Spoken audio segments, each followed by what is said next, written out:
Have you been enjoying our Impact Podcasts and our great guests? Then please give us a thumbs up and leave a 5-star review on iTunes, Google Play, or wherever you consume your favorite podcasts. This edition of the Impact Podcast is brought to you by ERI. ERI has a mission to protect people, the planet, and your privacy, and is the largest fully integrated IT and electronics asset disposition provider and cybersecurity-focused hardware destruction company in the United States, and maybe even the world. For more information on how ERI can help your business properly dispose of outdated electronic hardware devices, please visit eridirect.com. This episode of the Impact Podcast is brought to you by Closed Loop Partners. Closed Loop Partners is a leading circular economy investor in the United States with an extensive network of Fortune 500 corporate investors, family offices, institutional investors, industry experts, and impact partners. Closed Loop's platform spans the arc of capital from venture capital to private equity, bridging gaps and fostering synergies to scale the circular economy. To find Closed Loop Partners, please go to www.closedlooppartners.com.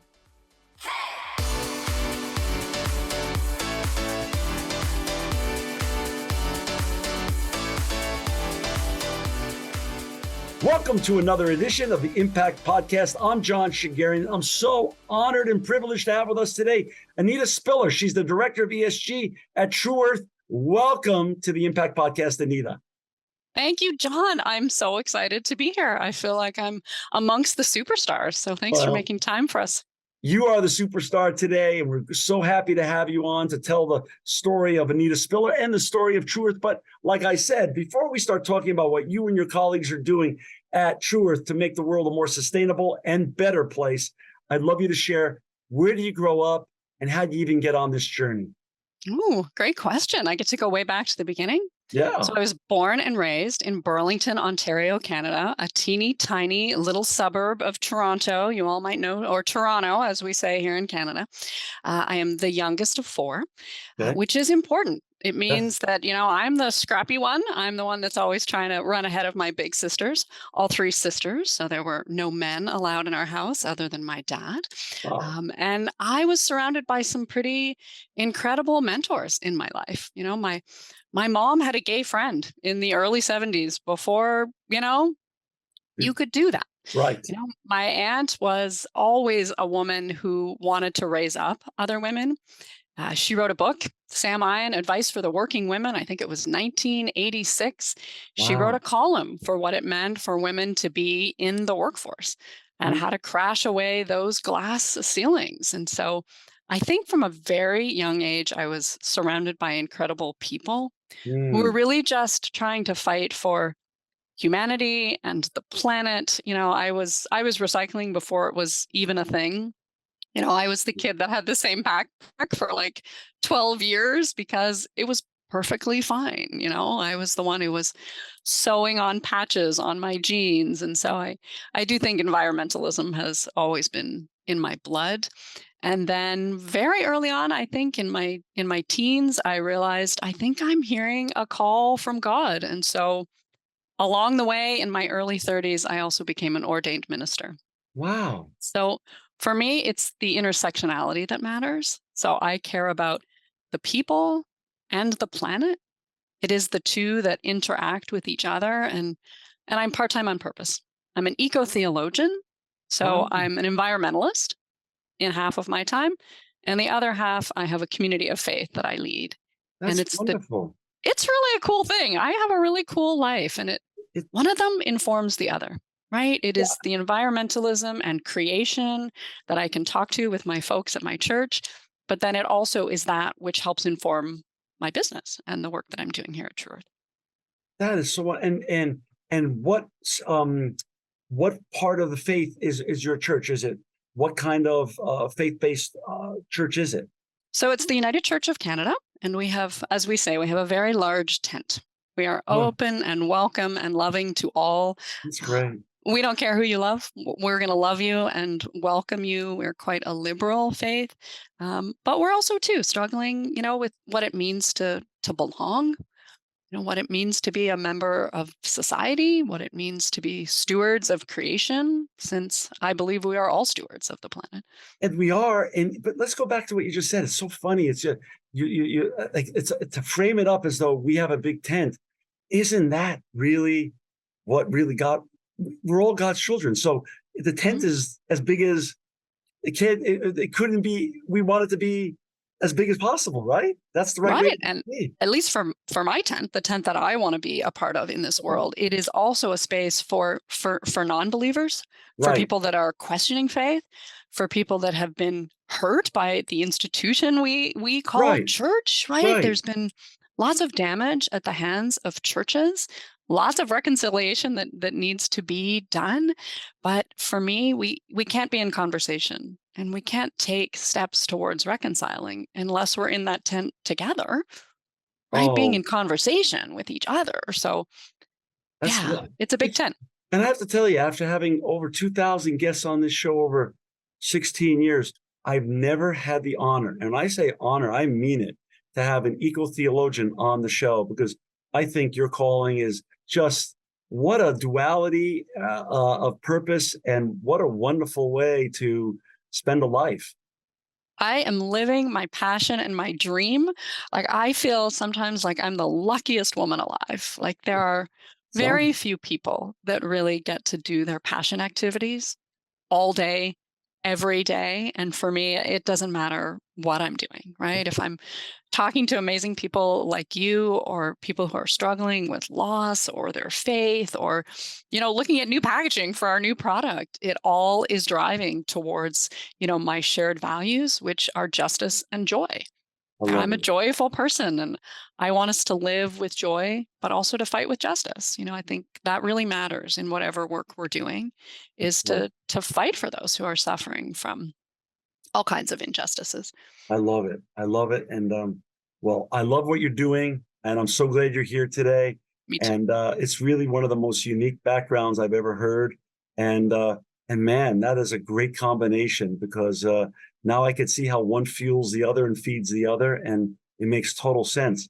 Let's switch over to True Earth, and for our listeners and viewers who just joined us, to find Anita and her colleagues and all the important work they're doing in sustainability and making the world also a better place, please go to www.true.earth. True.earth.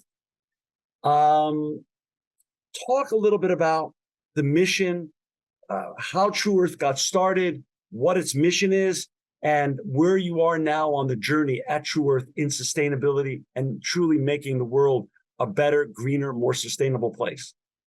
I love that question because it speaks to our core values. And, Yeah, we are constantly trying to encourage and talk to people about what is it that we stand for, right? yeah, There are lots of, environmentally friendly household cleaning product companies out there. We are yeah. one of them. We were the first. We were the first to develop our patented Eco Strip. We were the first in the market to disrupt this huge market that is doing nothing but producing and forcing consumers to buy plastic. And so the very first thing that stands for us as a core value is our battle against plastic. I think you can only battle a couple of things in life, right? True. We can't do everything, but the one thing we can do is eliminate plastic from household cleaning products. And so that's our number one goal. Mm, We want to eliminate that plastic in the kitchen, in the bathroom, and in the laundry room. And we started with our laundry strip, our first patented hero product, and we're going to keep going. We have a bunch of other products, but I'm super excited that we're eliminating plastic at source. Because what matters for me is yeah, systems change, yeah. right? It's not enough to just give consumers a different option. We Mm. have to change fundamentally the system. So, show and tell time. Ready? Can I do show and Yes, tell? Show and tell. absolutely. Okay. So, this is one of our laundry strips. This is our Okay. packaging. It is 100% eco friendly. You can throw that in your recycle bin. So, we'll just do a quickie little Yeah, open up the tab at the back. right. And then we pull out. So, in what could be the size of your cell phone is a Right. month's worth of laundry. So, Mm, you take one of our sheets yeah, and you rip it in half like this. yeah. One strip, one load of laundry. It's as simple as throwing this strip into any laundry machine, any sink, any bucket, and this will do your laundry. Come on. Easy, effective, earth-friendly, So, and super small. oh my Super small gosh. and plastic-free. No plastic packaging at all. And So, we've now done that for dishwashing detergent, for toilet bowl cleaner, for fabric softener. We have a whole line of cleaners. okay, so No plastic packaging. I love this. So let's step back. Let's parse this out though. When we talk about plastic, and as we know, the media has done a great job of making plastic the boogeyman of the planet, and it is. Totally. We're talking about, for the most part right now, single-use post-consumer waste plastic. Single use and short-lived. Short-lived.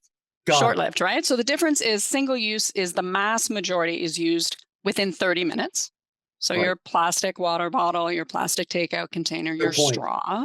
Good So point. that's single use. Right. But if you think of the plastic household containers, those are more short-lived. So you might have that container for a month or two, depending, right? Got So it. that's what we consider short-lived plastic. Understood.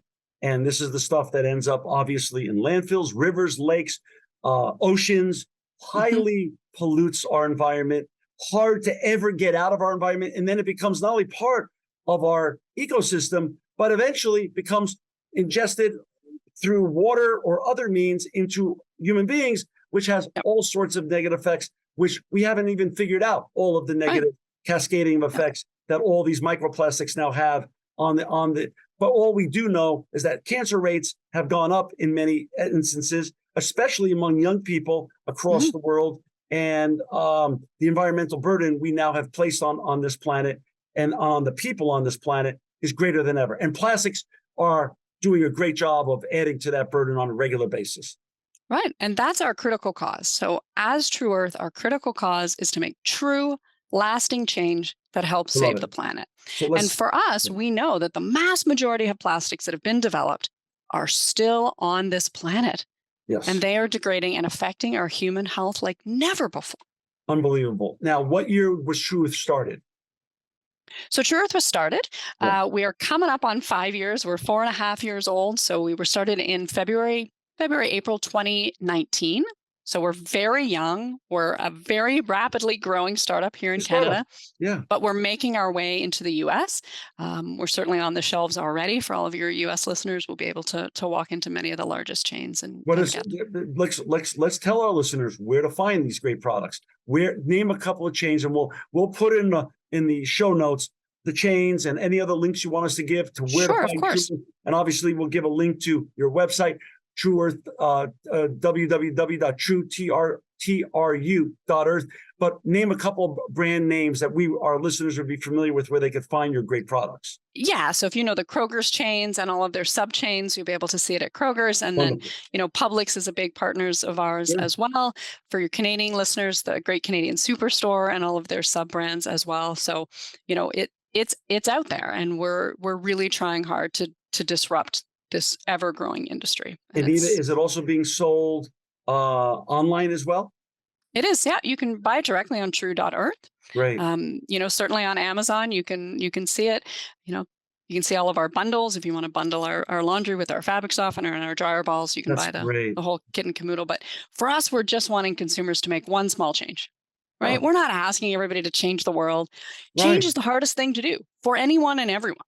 Right? I love this. So, and for me, sorry to interrupt. It's the moment that it runs out that we want you to make that change.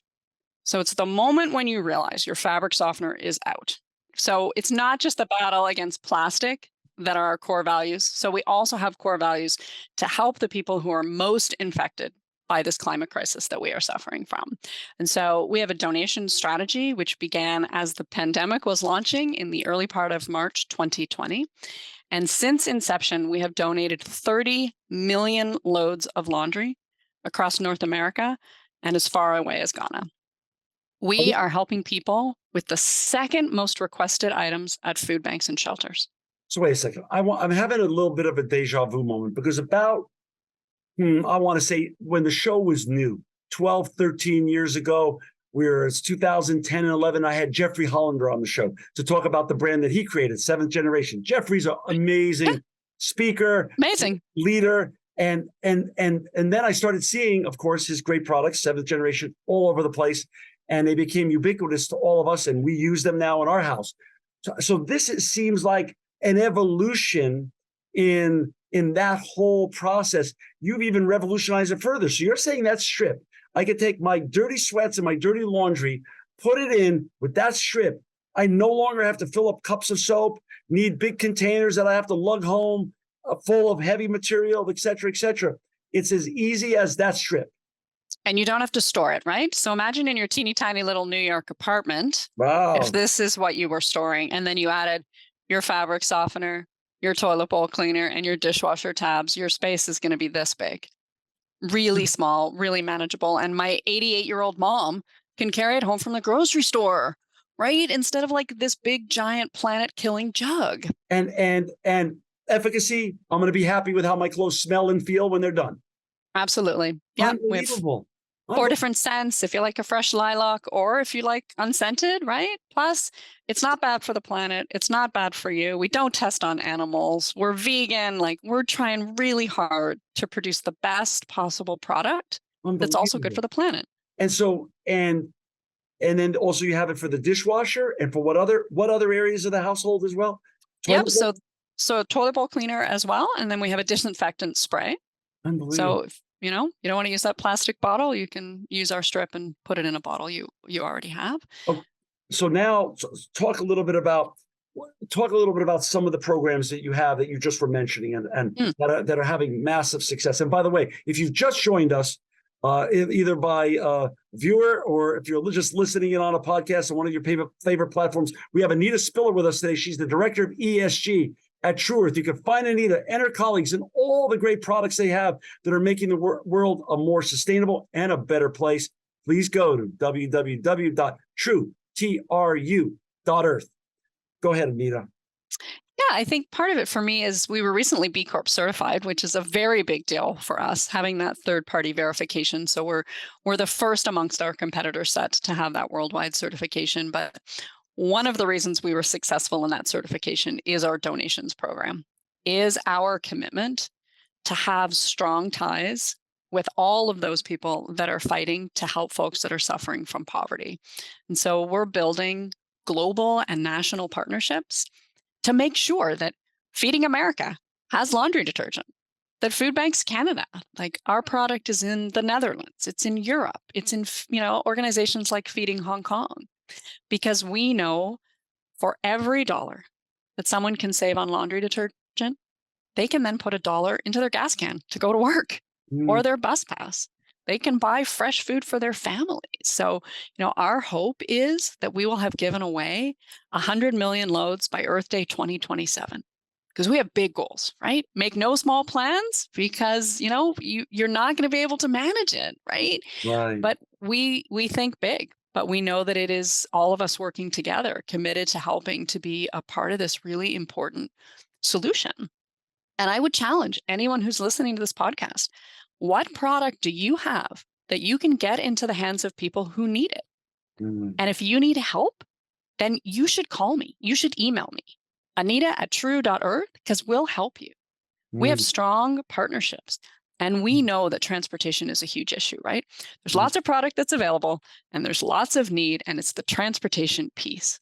So if there's a transportation company out here listening, we want to work together. Let's get the product from where it is to where it's needed. Especially when it comes to food, right? Yeah. Was this, where was the aha moment? Like we know with the 3M sticky notes, that was just sort of a mistake that happened over 3M that then became a very big product. Was someone trying to invent this? Was there some genius engineer or chemist or somebody who tried to engineer this? And where is that person now? Or was this some laboratory mistake that turned into a stroke of genius? So no, this was an inventor who invented this product, and it is patented. We do own the patent on that. Good. And for 7 years, he tried to tell his story. He tried to get it commercialized. He tried to get it marketed. But he was a scientist. And so he was a family member of one of our co-founders who kept saying, like, help me with this product, help me with this product. And it wasn't until Ryan, one of our co-founders, was, early morning with his kids, watching some videos, and it was an unboxing, like treasure chest. And what was being unboxed was plastic on plastic on plastic. And he, along with our other two co-founders, got together to say, like, can we actually make this eco strip work? What is this thing? And they all started to use it, and they realized it's magic, right? It's small size and it is highly effective. And so they were able to take this product and this invention that sat on the shelf for 7 years and were able to commercialize it. So part of that for me too is, what other inventions are out there? Who is listening to this podcast saying, like, I've got an idea, then maybe it's being squashed, right? By a large conglomerate, or maybe they just can't tell their story. I think we all need to invest in those inventors, in those $1 million ideas that are sitting on the shelf somewhere that really have the capacity to provide systems change. It shows you really, like Steve Jobs used to point out, it's the crazy ones that truly just don't stop believing, keep us moving forward, and eventually they're seen as crazy until they're seen as geniuses. Genius. Martin Luther King, Mahatma Gandhi, the list goes on, the Steve Jobs of the world. Crazy, cuckoo bananas, until they're seen not as cuckoo bananas anymore, but as really the ones that have led us out towards the light. And man, can an eco strip change the world? Well, maybe not the whole world, but maybe a small part of it. Maybe we can encourage, and we often say, if every single organization that is producing household cleaning company converts to a strip, then we've done our job, right? Our critical cause to help, make true lasting change that helps save the planet. Like, if we can eradicate plastic in the production line, then we've done our job to help people. Well, in every journey, sustainability is not unlike other journeys. Starts with one foot in front of the other, and one person to 10 people. And that's why we have great people like you and great brands like True Earth on this podcast to help message this, get this out. If a couple thousand people after the show take a chance and just buy one of your products and try it and see the efficacy as good as they want it to be, and as you say it is, and then they start buying all of your products, and then they tell how many people, this is how it all changes. And so that's the whole beauty of this. What's fascinating also to me, and also really encouraging, Anita, is your company, by its own mission, is already changing the planet and making the world a better place. It's obvious. But the fact that they also then bring in you, an eco-theologian, to be then the director of ESG, it almost sounds redundant. It sounds like you already are an ESG company. You already are, but as they know, we could always all be better. We could always all do more with what we have. And so bringing you in, talk a little bit about, besides the core products that you have, how do you then exercise, as you said, you have the giveaway aspect of what you do. What other aspects of ESG are part of your focus at True Earth? It's a great question, right? So part of it for me is, we have an environmental product. Yeah. But we are not yet 100% environmental as an organization, right? We struggle, right? How do we manage our own emissions as we become this global brand, right? When we're shipping our product, right? So how do we leverage? We have 1.2 million customers who we call our true change makers. And it really is thanks to them that we are expanding so rapidly. It really is that they are telling friends about this. They're trying the product and they're doing crazy things. Like, we had a Valentine's Day sale about 1.5 years ago, and people were buying laundry detergent and fabric softener as a Valentine's Day gift. Love it. As stocking stuffers, right? Like, people are buying our laundry detergent and our dishwasher tabs that fit beautifully in a stocking because they're so excited about the product. And so that is how we've been so successful, is our true change makers are telling two friends who are telling two friends. So back to your question about ESG, for us, it all matters, right? We're pretty locked and loaded on the environmental piece, but we're very young. And so we have to try to figure out, what does it mean on our scope 1, 2, and 3 emissions. We have Mm. pretty good handle right now on scope 1 and scope 2, Sure. but not yet. We're just developing our supplier code of conduct. It matters to us what's happening in the organizations where we're getting our raw materials from. So my team is doing this huge level of research on what are the ingredients? Where are they coming from? How are they treating their staff? Right? How does that all matter to us? And then from the social pit, like our donation program is the core of that. And our team works hard every day to make sure we're giving it away. And we can very easily put that money in our jeans. Like we've given away the value of $15 million since inception in 2020 of this program.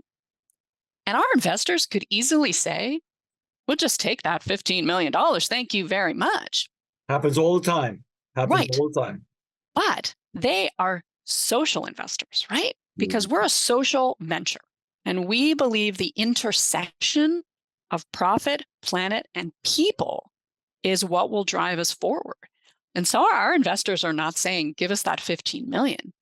They're saying, how do we give more? How do we give 100 million, 200 million? How do we make sure that True Earth laundry strips are available to anyone across the globe who needs it?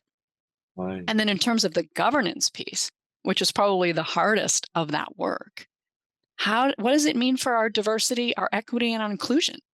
Right. Who are we hiring? What does our staff makeup look like? How are we treating our staff? When we asked our staff last year, what's the thing that you're struggling with? The mass majority of them said their mental health. And so we launched a mental health month, and it got a huge response of people wanting to talk about their struggles. We're launching a new campaign called True Clean by True Earth. And part of that True Clean is coming clean and talking about our struggles, right? I think for many, many years, I've been in business for a long time. We're all about the competition. Right. We're all about getting first to the gate. We're all about beating out the competition. I live in a world where I hope and dream and pray every day that our response to this plastic crisis, to the climate emergency, might get the same response that we gave during the global pandemic. Wow. When organizations came together. Yeah. When large pharmaceuticals were working together on the race for vaccines. Right. Like, what would it mean if we moved from competition to collaboration for the planet? What would it mean for me to say as an organization, I don't have all the answers, but I'm pretty good here. Like I can help somebody now get B Corp certified. Should have asked for help 2 years ago when I was literally drowning in how do I manage this monster job? How do we come clean and say, I need help? And who has the help, right? How do we get together more often than just those climate weeks and those great big conferences? How do we have clusters of organizations who will come clean and help each other and say, this work is really hard. It's really hard, John. It is really hard because, Yeah. well, for a lot of reasons. First of all, you bring up a great point about asking for help. Most people have been raised, unfortunately, culturally speaking, to believe, and it's been ingrained in them, that asking for help is a sign of weakness when it's absolutely the opposite. It's a sign of strength, and it's a sign of ability to ask for that help is already taking the first great step in the right direction. Mm-hmm. That's number one. Number two, when it comes to the planet, it's not a zero-sum game. As you said, it used to be the innovation side of entrepreneur used to be a zero-sum game. If they're doing well, whether they're my competition or my perceived competition, then I'm doing less than well. Well, when it comes to the planet, it's like, no. Let's all collaborate, even if we're on different sides of other opinions, political opinions, or other types of thought processes. We could collaborate on the common ground stuff, such as we all want to drink cleaner water, breathe cleaner air, and want to leave our children, grandchildren, and other family members a better place than we found it when we were born. So to me, collaboration is just a key tenet to the institutional and generational changes that are happening right now, from a linear to circular economy, number one, to a world that cares about ESG and sustainability, which, by the way, When I started my recycling company 20 years ago, there was none of this institutional, involvement, financial institution, Wall Street's, excitement about it. And I have a son and a daughter that's 36 and 30. They're on fire for this stuff. They Mm. love everything. They're going to love your products when I make them aware of your products. They are constantly searching for new and better ways to do things that are more sustainable. So I think you're onto something big. Is your headquarters in Vancouver? So we are based here in Vancouver, and I think you are a twin to our CEO, Brad Liskey, who also started a recycling company called Oh, Recycle Regina before like household recycling was a thing. oh He wow. literally had trucks that would drive around to households and organizations on a subscription to pick Wow. up their recycling, That's like great. long before we ever had, systems and municipalities and all of that, right? Yeah. So yes, That's we are and Canadian owned and operated. and are We're you manufactured here in Canada too. so that's my next question. How do you scale the company? Where like what is your leadership and your vision and dream in terms of scaling it not only across North America, but as we know, laundry and these issues of plastic are a worldwide issue. How do you scale it quickly to go become the leading brand in your space in Europe, in Asia, in South America, in the UAE? How does that work? Yeah, so we have big fans, right? We have lofty goals, and part of it starts with hiring the right people, hiring smart people and letting them do their jobs, right? So we don't hire smart people and then tell them what to do. We hire Right. smart people and then let them tell us, what is the next thing. So Got it. we do have an international team who is driving hard. So we have just opened up an office in the Netherlands. We are going to be opening up in the UK as well. We're in 80 plus countries already, but Wow. we want to have feet on the ground because what matters to us is the emissions piece for us. So we want to make sure, and we're looking at micro manufacturing. What would it mean to micro manufacture in all of the countries where our customers are? Right. So we can reduce those emissions, right? The last thing we want to do is to be shipping from Canada to all of these global countries, right? And what would that mean? So, we have a really smart team of international people that are leading the international expansion. We've just hired a brand new director of sales who's based in Texas, and Fraser's going to be leading that for us in terms of the US. We're already in 7,000 doors. We're Mm. already out there for consumers, but that is just the tip of the iceberg. Oh, Like, we are just starting to make waves. We're just starting to get noticed. We've got a couple of big hits. We were on the Today Show last week. They did a beautiful hit on us, and we saw a big jump in our Amazon sales as a result of that. And that's the piece for us, is sharing the story. that's You're wonderful. right. Getting people excited about it, getting them to try it, because we believe that's the first step, right? We have Right. 100% money back guarantee. If you don't like it, we're going to give you your money back. But that has rarely ever been used. People see the product, they try the product, and they love the product, right? It's doing what they want for the planet, and it's effective, and it's easy. And I think when it comes to change, if it is not easy, we can't ask people to do it, right? It's those small changes that we all need to ask people to do, because we can't transform our lives. No one can go plastic free in a day. No one can eliminate plastic from their life. Did you use plastic today? I'm sure of it. I'm embarrassed to say I'm sure of it. I don't know where, but it's so baked into our life.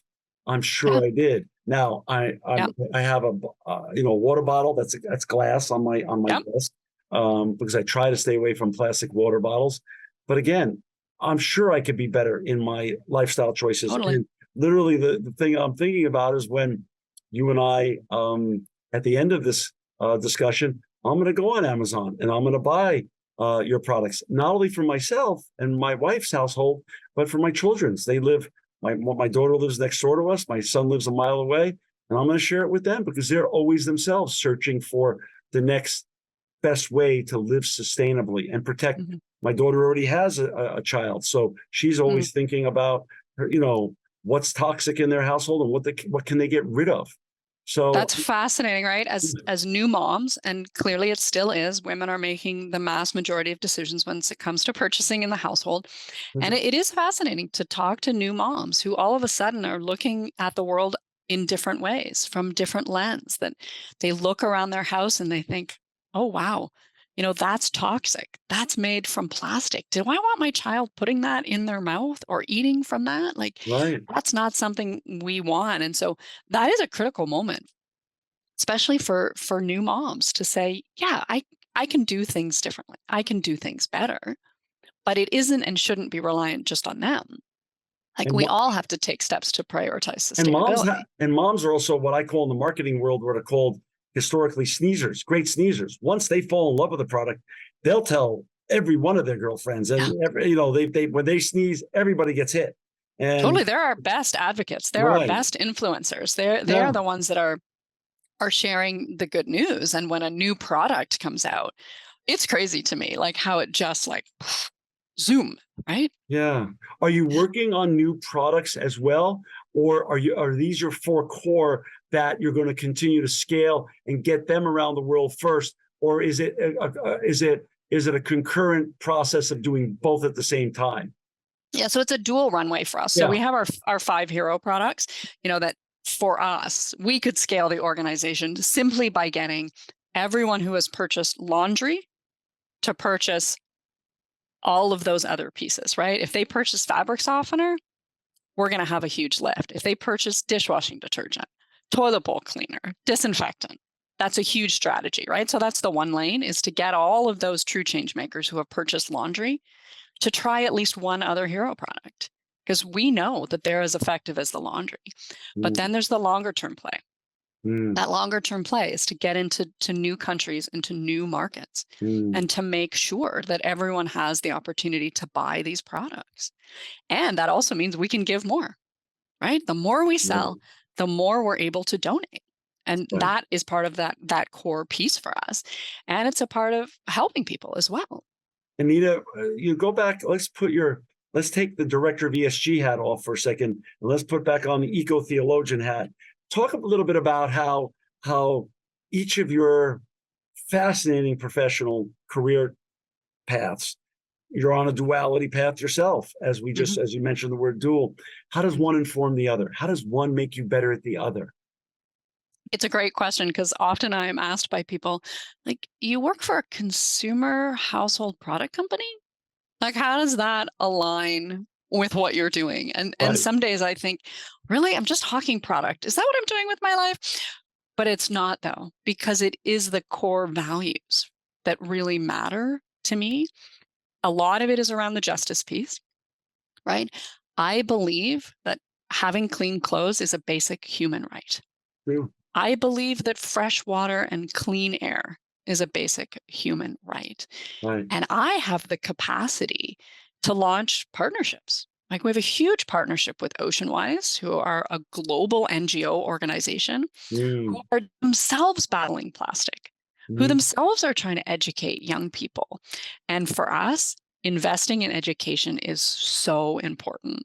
And whether I'm preaching from the pulpit or preaching to you on this podcast or helping to educate our staff, sustainability is a complex topic. It is for us as leaders to make it digestible into teeny tiny pieces. And so whether I'm talking, and right now I'm doing a creation series at my church, like, what does it mean for us to be on this journey? What does it mean to put the earth first mm, in everything that we do? And mm. how do we change? Like, for much of my career, many people called it like our planet, my planet. I don't think of it as my planet. I think of it as the planet. I think Mm, of it as, we are stewards of this planet. We have been gifted that's right. this beautiful planet, and it doesn't belong to me, and it doesn't belong to John, and it doesn't belong to my children. We have been gifted this to be stewards of it. And frankly, we're doing a crappy job. And I think, Mother Earth and God are conspiring together, and they're like showing their power. Like, there were 400 wildfires burning last week in British Columbia alone. Like, Maui got wiped out, right? Like, I have stood under that banyan tree with my daughter in awe of creation. And I witnessed people caring now for that tree, trying to keep it alive, right? wildfires and droughts. And, you know, we have to pay attention. Eastern Canada has the fires that are burning that are blowing smoke into Chicago and New York. Never have they Right. been affected like this ever. Right. But you watch the media and they blame Canada for the Oh, fire. It's like, what are you talking about? meanwhile, like- now in California, we're so used to it. We're shrugging our shoulders because we have wildfires every year, and the sky goes black for a month, and we're like, oh, just wildfire season. That's not okay. But it's been normalized. It's been normalized. Yeah. So part of it for me in my career is helping people and being that voice to say, this is not normal. Yeah. It is not normal that Yeah. in many parts of Eastern North America right now, it is 30 degrees. It is not supposed to be 30 degrees in September, right? It is not supposed to be 40 degrees. Like, we had the hottest July on record for the globe. Well, we have The hottest July. Well, 2023 is the hottest year on record for the globe. Right. So this is not our opinion. This is just the facts and the science. Yeah. The facts and the science. Yeah. But because I know this would happen to me, I would be the goofball if I worked at True Earth, or if I had the honor to be not only working at True Earth but a member of your congregation. If I was in your congregation and heard one of your wonderful sermons, because you're obviously a very compelling public speaker, I would come up after the sermon and maybe not ask about the sermon. I might say, where can I buy your products? Does this happen to you? And now I also want to know, if I was working at True Earth, how many people come to you not to talk about ESG, but to talk about a faith issue that they're grappling with? I mean, I'm just fascinated that you're a subject matter expert, two very important topics. I mean, I just listened to a podcast the other day with Ryan Holiday, who's been a guest on this show twice, and he had Rainn Wilson on talking about the need for a new spiritual awakening on this planet for the right reasons. He was talking about it with great historical perspective, and I was like, I need to talk to somebody, a person of faith. That I would just. So, how often does that happen? How often do people come to you at your different jobs with the opposite, with the cross current of knowing the hats that you wear? Yeah, it happens pretty often, because mostly I don't ask how you are. Like, I wouldn't see you in the office and say, hi, John, how are you? I would say, how's your soul? Oh, that's right. awesome. How's your soul? Like, what is happening in your heart?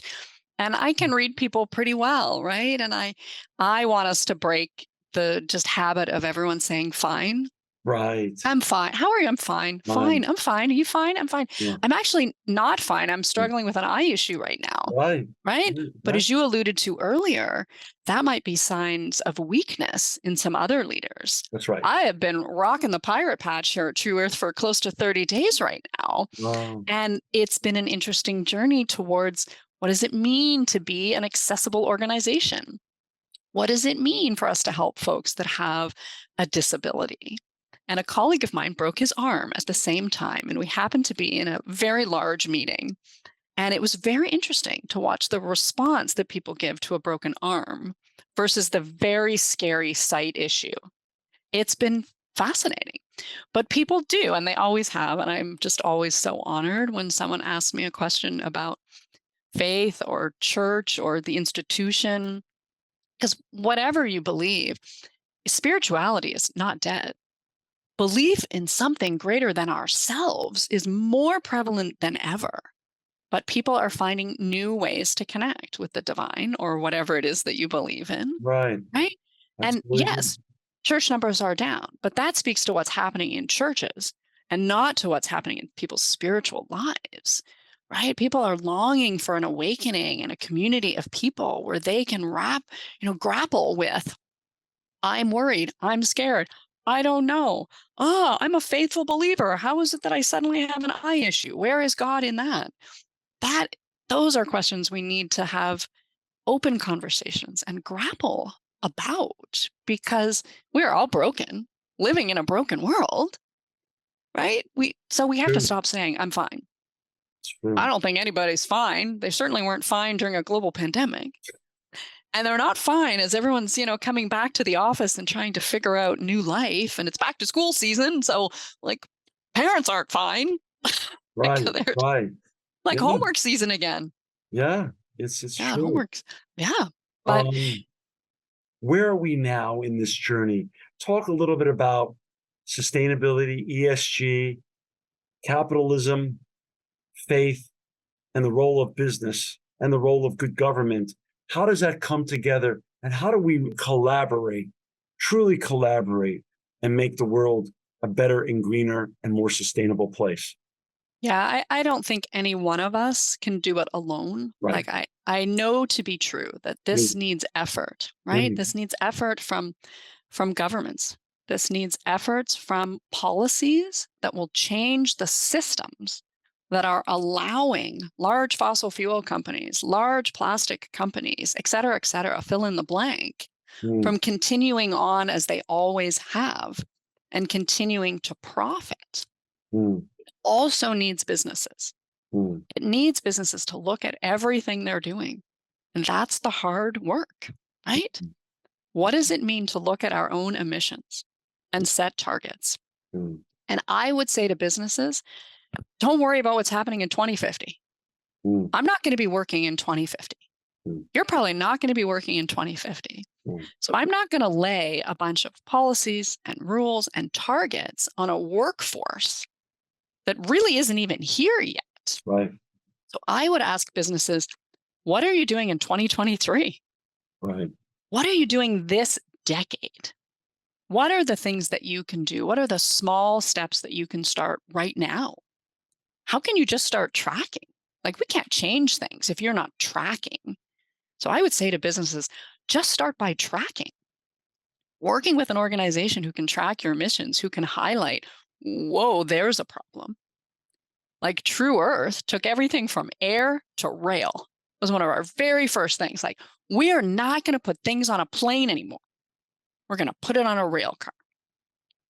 And one of our most beautiful strategies that I'm most proud of is a huge majority of our product comes through US Postal and Canada Postal. So Wow, why does the envelope look like this? Because it'll go through a postal slot. it's wonderful. And we don't do package on package on package. We put the address label right on the package and we drop it into comes to your house on subscription. So smart. That's so Right? smart. So businesses have to start at looking at the ways in which they do things and how they can do better. And then there's the consumer piece, which for me is the smallest piece. I Mm, want to stop blaming consumers and putting it on the hearts of consumers that it's their job to save the planet. Yes, they can buy the future they want if they can afford it, if they're privileged enough at the till to be able to say, I'm going to buy an environmental product because I can afford it. right. But the people who are most affected by this climate emergency are having the least impact on it, Mm, right? mm. So, yes, consumers can take action. Absolutely. They have to, I think, to be able to drive it. But I do think it is the three working collectively and together, building partnerships and relationships so that we can all do it together. We need to go green. We need to empower and inform our consumers on what they can and cannot do, right? We have to be careful with our greenwashing. Like, lots of folks say, well, aren't you just greenwashing? It's like, no, we're B Corp certified by a third party who came in and looked at our house from top to bottom and inside out. And we're just doing the best we can to serve our customers and the communities, in where we find ourselves. But I don't think one is mutually exclusive from the other. I think we all have to work together. Anita, have you started, do you produce an ESG impact report every year yet, or is that coming in the future? Oh, good question. I hadn't even teed you up on that one. So we are just literally putting the final touches on our very first impact report. Awesome. When does it come out? Yeah. So we're hoping the end of September, early October.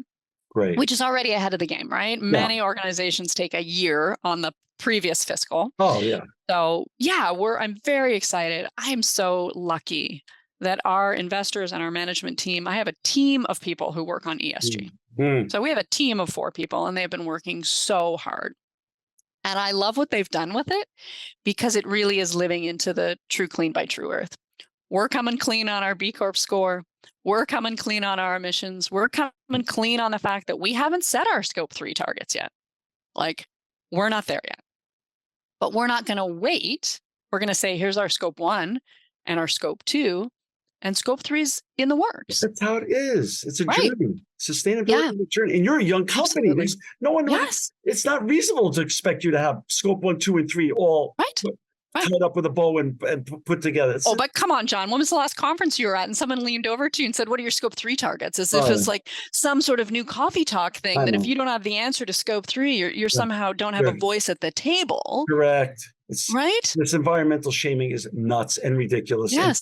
and inappropriate on every level. Yeah. So not only are we going to release the report, but we're going to put it on our True.Earth website. That's We're going to great. have it there on our impact page, I and we're love going to it. be open for conversation. Like if you see something you don't like or you love, something that you can help with, because we want to be able to look back and say, like, here's where we were.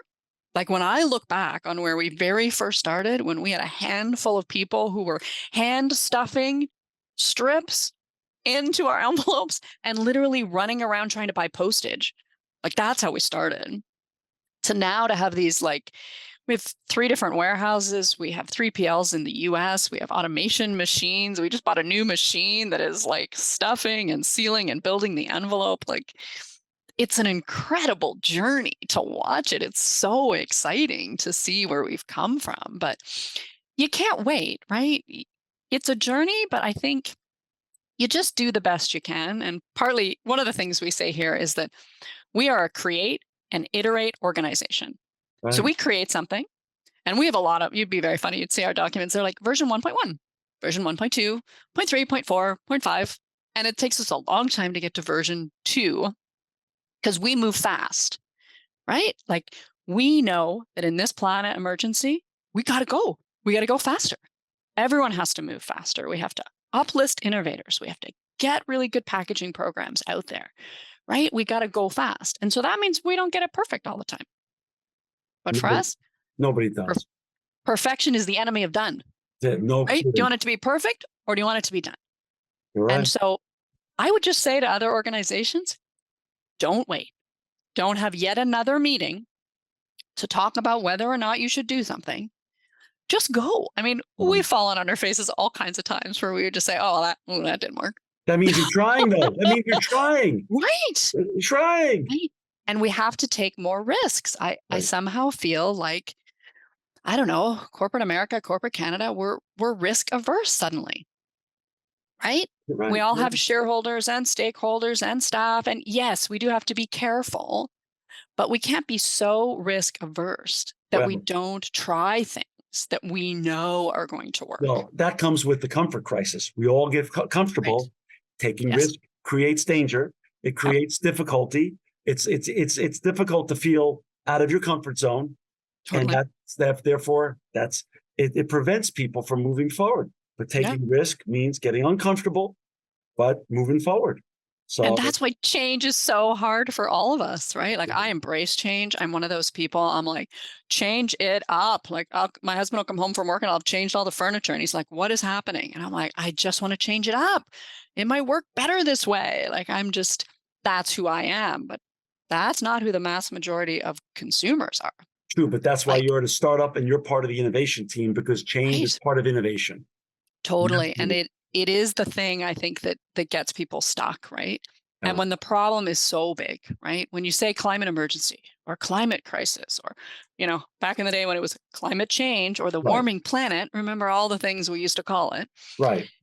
It can be scary for people and depressing. Like I'm worried about many of our young staff. Like I think it's 57% of our staff are under the age of 40. I worry that they know too much. Right? Like when you're in this field and you are up against all this great but scary information and science, it's like, yeah, we got to worry about people's hearts and their souls and how are they doing, right? So for us, we just stick to our plastic. We're just battling plastic. That's it. Can't do anything else. We're just going to stay in our lane. We're just going to battle plastic. And lots of people are saying, but aren't you doing this and aren't you doing that? And it's like, nope. We're going to battle plastic. We're going to give away our product in need. We're going to help organizations through our fundraising program. And that's it. Like, that's all we can manage. We'll leave it up to somebody else. But that's a lot. It is a lot, but it's inspiring work. Oh, it's the best. I mean, what you're doing is, that's awesome. I And can't it's wait to. inspiring to talk to other leaders, right? Like that you're so excited. Like I get excited because you're excited. I'm excited to go buy some of your product today. So, Oh, wow. and then I'm excited to have you back on because, listen, Anita, this is a sustainability journey that we're all on together. Your first impact and ESG report's coming out, so I can't wait to see it. And it's going to be great. It's going to be great no matter what. I know it, and I know. And I want to continue to have you back on a regular basis because I want you to share. It's very informative for all of our young aspiring eco entrepreneurs out there to see that entrepreneurialism and ecopreneurialism is a journey. And you guys are on your 5th year, but you're already changing the world in 80 countries. And imagine where you're going to be a year from now. Imagine where you're going to be 3 years from now, 5 years from now. Yeah, and we want to empower, right? We don't want to shame people. Like we just No. want to empower people. We want to encourage people to take action and to give back and to invest. And most importantly, just don't get down on yourself if it doesn't work. If that strategy or that thing or that product or that action doesn't work, you have to keep trying, right? I mean, our young people my mentors are my children who are doing incredible things that I think like I could never have done that in my early 20s. Right. I could never have done the things that they are doing. They are revolutionizing the workforce. They're revolutionizing the way we communicate with each other. And the power when they come together is incredible. It's true. It's true. And well, I'm so glad we had this time together for our listeners and viewers to find Anita and her colleagues that are making the world a better place, a more sustainable place. Please go to www.tru.earth. You can buy their products there, subscribe to them there, or go on Amazon and buy them, Publix, Kroger's, and other stores soon around the United States, North America, and in Canada. Anita Spiller, thank you for coming on the Impact Podcast today. Thank you for the work you do, both on the faith-based side of your life and in the ESG side of your life at True Earth. Thank you for making the world a kinder and better and greener and more sustainable place. Thank you, John, for giving me a safe space to just be all that I am, and I couldn't ask for anything more. This edition of the Impact Podcast is brought to you by Engage. Engage is a digital booking platform revolutionizing the talent booking industry. With thousands of athletes, celebrities, entrepreneurs, and business leaders, Engage is the go-to spot for booking talent, for speeches, custom experiences, live streams, and much more. For more information on Engage or to book talent today, visit letsengage.com. This edition of the Impact Podcast is brought to you by ERI. ERI has a mission to protect people, the planet, and your privacy, and is the largest fully integrated IT and electronics asset disposition provider and cybersecurity-focused hardware destruction company in the United States and maybe even the world. For more information on how ERI can help your business properly dispose of outdated electronic hardware devices, please visit eridirect.com.